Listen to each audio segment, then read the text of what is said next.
আসসালামু আলাইকুম ওয়া রাহমাতুল্লাহি ওয়া বারাকাতুহু।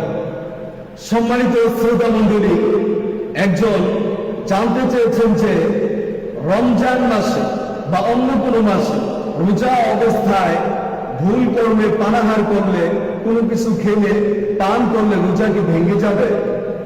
আলহামদুলিল্লাহ, মাশাআল্লাহ, খুব চমৎকার এবং গুরুত্বপূর্ণ একটি প্রশ্ন করেছেন, যে মাসআলাটি আমাদের সকলেরই জানা প্রয়োজন। তো প্রশ্নটির উত্তর হলো, মাসআলাটি হলো এই: কেউ যদি রোজা রাখা অবস্থায় ভুলে কোনো কিছু পানাহার করে, কোনো কিছু খেয়ে ফেলে বা পান করে ফেলে, তাহলে তার রোজা ভাঙবে না। তবে রোজার কথা স্মরণ হওয়া মাত্রই তাকে পানাহার থেকে বিরত থাকতে হবে।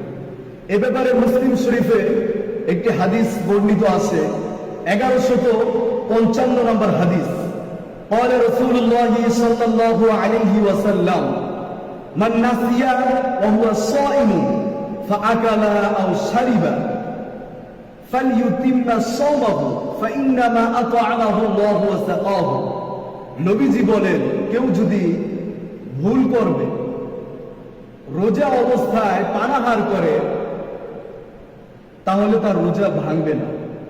ফালিউতিম্মা সাওমাহু, সে যেন তার রোজাকে চালিয়ে যায় পরিপূর্ণ করে। কেন? ফাইন্নামা আতআমাহুল্লাহু ওয়া সাকাহু, কেননা আল্লাহ তাআলাই তাকে পানাহার করিয়েছে। সুতরাং প্রিয় উপস্থিতি, আমরা এই হাদিস থেকে বুঝতে পারলাম যে কেউ যদি রোজা অবস্থায় ভুল কর্মে পানাহার করে, তাহলে তার রোজা ভাঙে না। তো আমরাও যদি কখনো ভুল কর্মে রোজা অবস্থায় পানাহার করে ফেলি, তাহলে এই ধারণা করব না যে আমার রোজা ভেঙে গেছে, কারণ ভুল কর্মে পানাহার করলে রোজা ভাঙে না। ইচ্ছাকৃতভাবে পানাহার করলে রোজা ভেঙে যায়। রোজা ভেঙে গেছে ভুল কর্মে পানাহার করার পর, এটা মনে করে ইচ্ছাকৃতভাবে খেলাম, এটা মনে করব না, কারণ ইচ্ছাকৃতভাবে খেলে রোজা ভেঙে যায়, ভুল কর্মে খেলে রোজা ভাঙে না।